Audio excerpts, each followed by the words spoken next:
Anyway, let us move on. We are delighted. Return to the show, Louisiana Senator Mr. John Kennedy, a member of the Senate Banking Committee. Senator Kennedy, it's always great to see you, sir.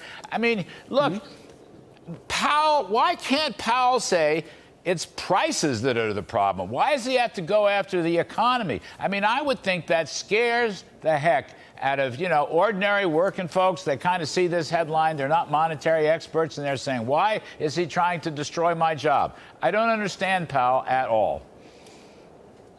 Well, let me try to simplify this. 2 points. Number one, we will not get President Biden's inflation under control until we attack the problem on the monetary side and the fiscal side.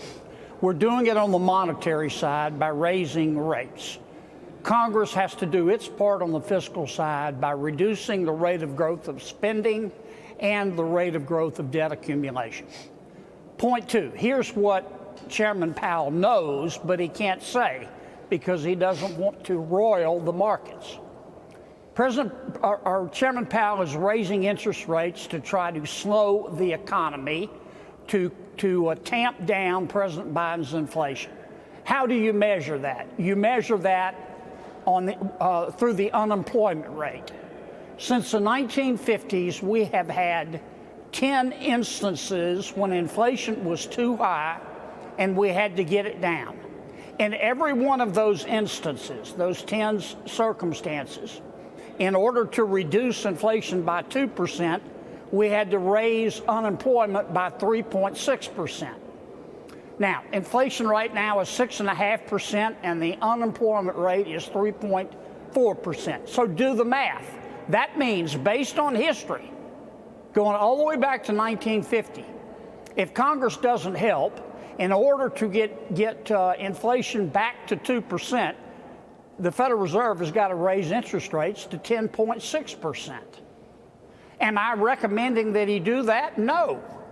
What I'm recommending is that Chairman Powell speak frankly and tell the people what he knows, that he needs help from Congress, and that if we will reduce the rate of growth of spending and the rate of growth of debt accumulation, that will take stimulus away from the economy, and Jay Powell won't have to put millions of people out of work. He won't have to raise rates.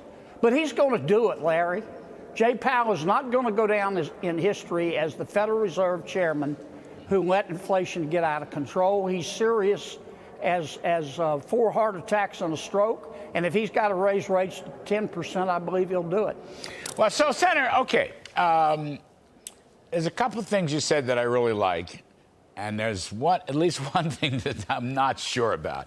But let me go to the, which isn't bad for you and me. But let me go to the likes. Okay, the Congress, according to the CBO, the official budget scorekeeper, as you well know, so the Congress is on target next 10 years to cumulatively increase the budget deficit by $20 trillion. $20 trillion. And borrowing, of course, the debt increase will follow suit because spending has grown enormously in the last couple of years. Now, your point is very important, and I think Jay Powell should say publicly, I need help from a Congress that will restrain and limit spending. Remember, Senator Kennedy, I was around in Washington working for Reagan, but I've watched Paul Volcker and Alan Greenspan, 2 pretty good Fed chairs.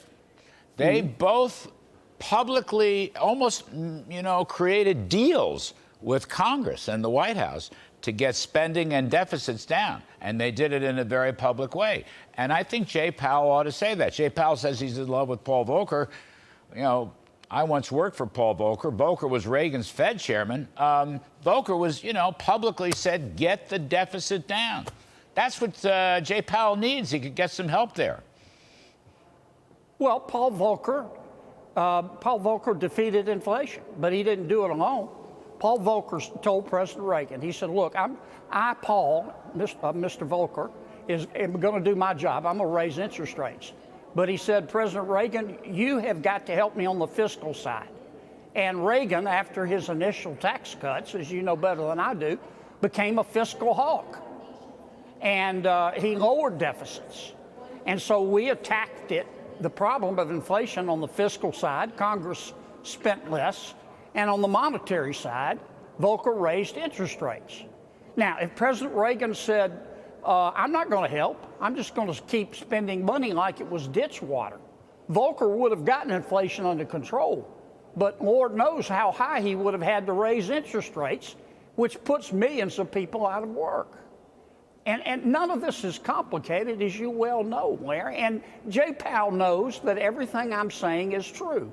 But he's got to be careful what he says. He doesn't want to roil the markets. And he doesn't want to get caught in the middle of a policy fight between the Democrats and the Republicans about whether we should reduce spending. I appreciate that. But at some point, I shouldn't put it this way, but Chairman Powell needs to go to Amazon and buy a spine online and stop worrying about the politics and getting between Democrats and Republicans. And he needs to tell us, what do we all need to do, Democrats, Republicans, Congress, the Federal Reserve, the President, to get President Biden's inflation under control? And if he's honest in his answer, he's going to say, Congress has got to reduce the rate of growth of spending and debt accumulation. Yes, totally right. See, on that point, you and I are in absolute sync. And you know what? You have these big shot jobs, okay? I've been there. I've never been Fed chairman, but you're a leading senator. Just, it's, what do I want to say here? Just tell the truth. Yeah. Jay Powell, I know the guy. I had lunch with him every few weeks for 3 years. He's a smart fella. He's not necessarily a monetary expert, but he's a smart fella. He's got common sense. He's smart. He's very smart. And I supported Jay Powell unequivocally. And he knows what you and I are saying is correct. He just doesn't want to say it. That's right. That's the key point. Just get up there and say it. I need help from significant reduction and I like your rate of growth of spending. That would be sufficient because over 10, 20 years, you'd save a fortune in borrowing and so forth. Just say it. And you know what? He'd be a damn hero, Senator Kennedy. He would. Yeah, he would. Yes, he would. And look, I'm not asking him to weigh in terms of Democrat versus Republican. Yeah. I'm just asking him to answer the question straight up about what we need to do right now. And he knows in his heart and his head that if he has to get Biden's inflation down alone, he's going to have to raise interest rates through the roof. Yeah. If Congress will work with him, he won't have to raise rates so high. He needs to say that. Yeah, I'm with you, sir. Very good. It is such a pleasure, Senator Kennedy. Thank you very much.